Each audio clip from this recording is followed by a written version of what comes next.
When you think of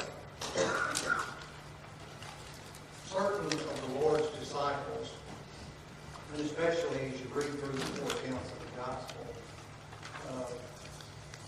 whether you're cognizant of it or not, some terms come to mind as we think about different of these disciples.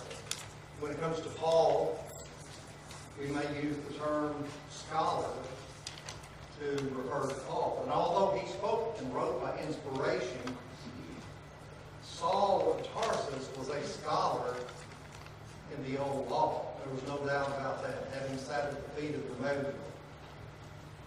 When we think of Peter, perhaps we could use the term bold, because even during the early ministry of Jesus, Peter was oftentimes very bold to be the very first one to speak up. And that boldness even continued after the day of Pentecost, when he continued to show great courage and that boldness as he faced the religious leaders of that day. And of course, you might think of Judas, and the betrayer is the term that we would use for him. Well, what about Thomas? When we think about Thomas, most often the term that comes to our minds is the term doubt or doubting. And Thomas has come to be referred to as doubting Thomas. I want to tell you something. From the standpoint of Scripture and what we know about Thomas, and what we know even about the context of the words that suggest to many people that he was a doubter, that's unfortunate that he has been referred to in that way. It's very unfortunate that he's been referred to as a doubter. One of the things that we will notice as we go along in our study for the next few minutes is that when it comes to doubting, if you want to use that term, Thomas was not the only one who did that. As a matter of fact, at the resurrection, the other disciples did so as well. We'll mention that in just a few moments. But hopefully, prayerfully, after tonight, after looking at this study, maybe we won't think of Thomas as being the doubter again. Maybe we should better think of him as the willing disciple. And we'll note a number of reasons why for the next few moments. So we've entitled our study this evening, Thomas, the willing disciple. Not the doubter, but the willing disciple. So, we begin our study. First of all, notice, if you will, that Thomas was willing to risk his life. He was willing to risk his life for his master. Thomas was one of the men who had the privilege of being with Jesus Christ for 3 years prior to his crucifixion on the cross. Jesus had taught him as well as he did the others. He had trained him as well as he did the others. Thomas had the same opportunity and privilege to see the miracles that Jesus performed as did the others. And it becomes very clear when you look at our first text regarding this particular point that Thomas had learned some things during those 3 years that caused him to be willing to put his own life on the line for his master. Now, if we were very close to someone, in this sense, let's say a teacher and a student, and he was going to go somewhere, and in your mind, you felt strongly, certainly, that if he goes, he's going to be put to death. And if I go with him, I'm going to be put to death as well. What am I going to do? The decision Thomas made was, I'll go with him. And as far as Thomas knew, he was going to be put to death as well. Our text for this point is the 11th chapter of the book of John, verses 1 through 16. I'm not going to read all of these scriptures in their entirety, but in this one we're going to sum up basically what we see. Now, of course, you'll recognize John chapter 11 as being the chapter in which Jesus raised Lazarus from the dead. You begin the chapter, the first few verses, by reading about Martha and Mary sending word to Jesus about Lazarus. And at this point, of course, the message that they were relaying to the Lord was that Lazarus was sick. Behold, he whom thou lovest is sick. Martha, Mary, and their brother Lazarus were very close and dear friends of Jesus. And the text bears that out as well. And they felt very strongly that once Jesus received word about the sickness of Lazarus, that he would come immediately. Now, of course, by this point, Jesus had already performed many, many miracles, and of course among them was healing the sick. And so it stands to reason then that Jesus, being as close to them as he was, that if he came and he arrived before Lazarus died, he would heal him of whatever sickness or whatever illness he had. But instead, Jesus remained where he was for 2 days. He stayed where he was for 2 days. And of course, the purpose was that God would be glorified in the event that what was going to take place. And of course, the event would be even a greater event than simply healing someone of a sickness, although we're not de-emphasizing the actual healing of someone. But raising someone from the dead, in the minds of many, would be in a totally different category.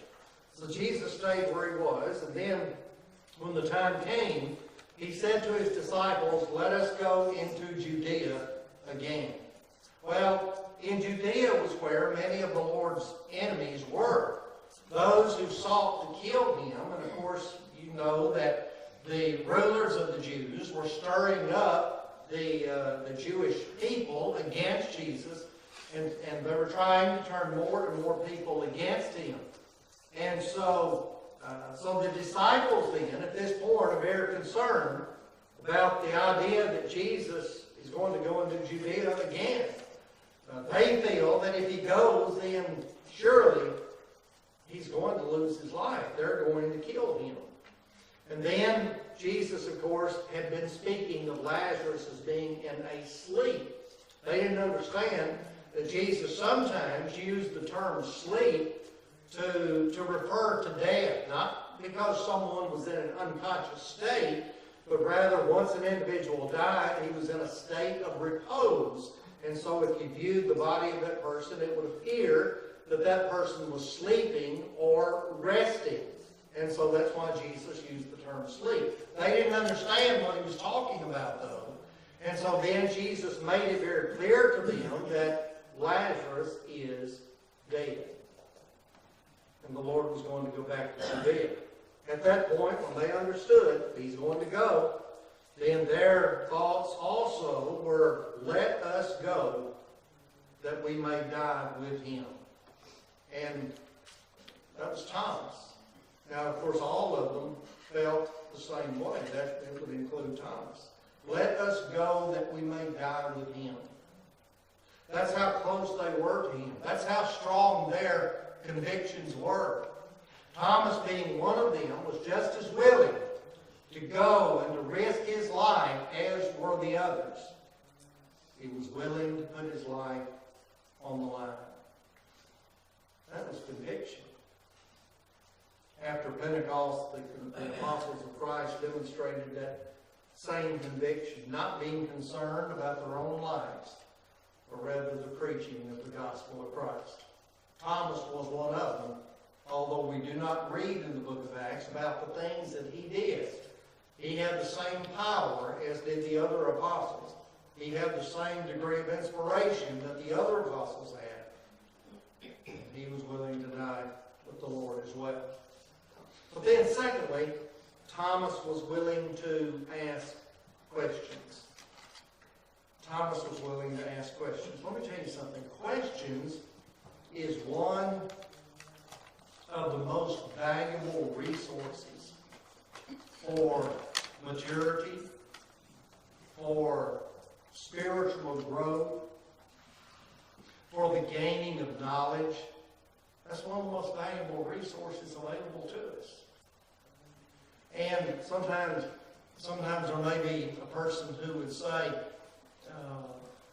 I don't want to ask this, or I'm reluctant to ask this because it's a stupid question. No, there are no stupid questions. There are none. Because every question that is asked has as its design to gain information. And the gaining of information causes an individual to grow in knowledge. Children do that. And of course, we're familiar with the childish questions that our children asked as they were young, grandchildren. It's a part of natural growth. And so it is with spiritual growth as well. It's designed to gain information. And so Thomas then was willing to ask questions. Our text for this is John chapter 14, verses 1 through 6. Now, you start with verse 1. We could quote the first few words and you know what he's saying. Jesus said to his disciples, "Let not your hearts be troubled. You believe in God, believe also in me." He had told them and made it clear to them that he was going to be delivered into the hands of sinful men and be crucified. Oh, they were heart sick over the prospect of being separated from him. This was getting very close to the time that he'd be crucified. And the Lord had become more to them than simply their master, their teacher. He was their friend. They loved him dearly as he loved them. Then he said, "In my Father's house are many mansions. If there were not so, I would have told you. I go to prepare a place for you. And if I go and prepare a place for you, I will come again and receive you unto myself, that where I am, there you may be also. And where I go, you know. And the way, you know." There were times when Jesus would have to go back and re-explain somewhat some of his teachings to his apostles, to his disciples. Some things that he had already gone over, he did that from time to time. And so by this point in his ministry, and this is, as you said, coming up on the close of it, then they should have had a very clear understanding of where he was going. But there's some confusion at this point on their part. And particularly with Thomas. By the way, as you're looking at this, John 14, you start reading down through, you get to Thomas.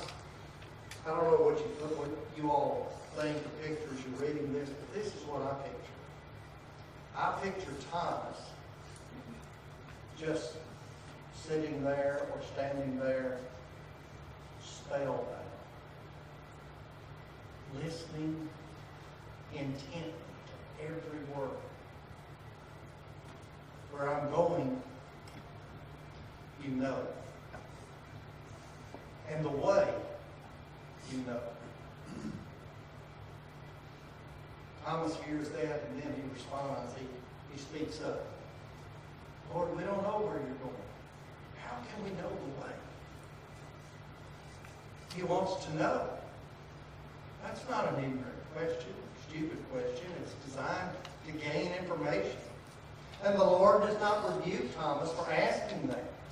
And he doesn't ridicule him for asking that. As a matter of fact, the Lord answers his question. "Lord, we don't know where you're going, and how can we know the way?" "I am the way, the truth, and the life. No man cometh unto the Father but by me." I can almost picture Thomas perhaps even nodding his head somewhat as the Lord explains that. Thomas was willing to ask questions.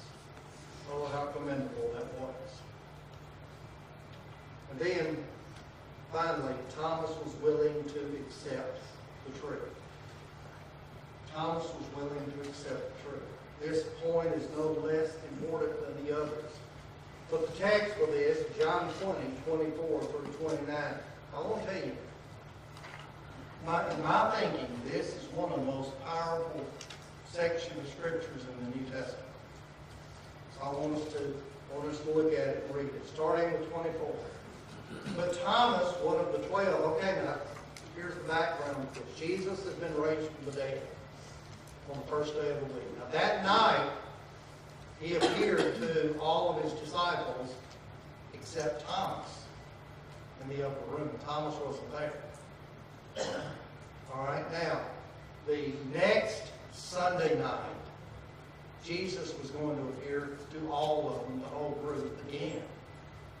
And that time, 8 days later, Thomas was there. That's the background of this. All right, so Thomas, one of the 12, called Didymus, was not with them when Jesus came. That's the night of the morning that he was resurrected. The other disciples therefore said unto him, so he wasn't there. When they do see him, then they say, we've seen the Lord. But he said unto them, except I see in his hands the print of the nails, and put my finger into the print of the nails, and thrust my hand into his side, I'll not believe. And after 8 days again, his disciples were within, there in that upper room, and Thomas this time was with them. Then came Jesus, the doors being shut, and stood in the midst and said, peace be unto you. And then, remember now, picture it in your minds. Oh, it's powerful. The whole group is standing before him. Then he turns over to Thomas. He wasn't there the week before, the Sunday night before. He turns to Thomas and he says, reach hither thy finger, and behold my hands. And reach hither thy hand, and thrust it into my side. And be not faithless, but believe. And Thomas answered and said unto him, my Lord and my God. I don't know what the posture of Thomas was at that point. Let me tell you, in my mind, I can picture him as Jesus says, put your finger into the nail prints in my hand. Put your hand into my side. Don't be faithless, but believe. I can picture Thomas dropping to his knees.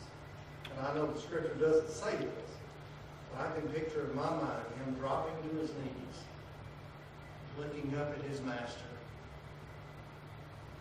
saying, my Lord and my God. Jesus replies, Thomas, because you've seen me, you have believed. Blessed are they that have not seen and yet have believed. Jesus didn't rebuke him for not believing earlier when the other disciples told him that they had seen Jesus. He didn't ridicule him for not believing. In fact, as we mentioned a few moments ago, when Jesus was raised that last Sunday morning, and the two women came to Peter and the others and told them, and we read that Peter and the others, they got up and they began to run to the tomb. They didn't believe it either. And as word began to spread to the others, they had difficulty believing that as well. So Thomas was not guilty of any more than they were, if you want to refer to it as doubting. They needed to see the evidence. And that's a good thing. If we talk to people about salvation today, it's a good thing if someone says, show me the evidence where baptism is necessary for salvation. That's a great thing. And then we open up the scriptures and we'll turn or Acts 2:38, or Mark 16:16, or 1 Peter 3:21, or Acts 22:16. And we show them the evidence. Here it is. Look at it, read it, believe it. Then they read it. And if they have the attitude that Thomas had, if they were anything like him, then immediately their reply will be,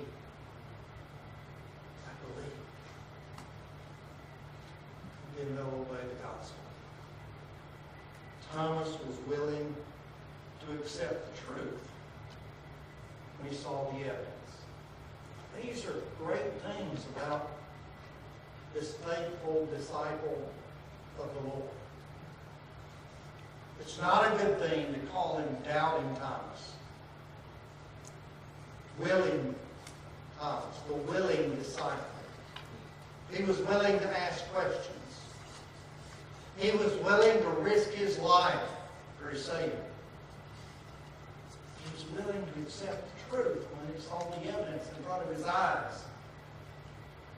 And that's exactly what Jesus had taught him and the others in his ministry. There will be those who will arise saying, I am Christ. And Jesus said, believe it not. And so the others have told him, and Thomas said, no, I'm not going to believe it unless I can see him, unless I can see the nail prints in his hand or the hole in his side. And then when he saw it, he believed.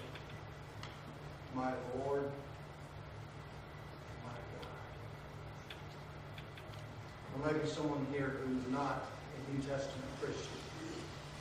The Lord said in Mark 16:16, he that believeth and is baptized shall be saved, but he that believeth not shall be condemned. If that is your need, and you need to respond, and you need to do it tonight. You need to do it now.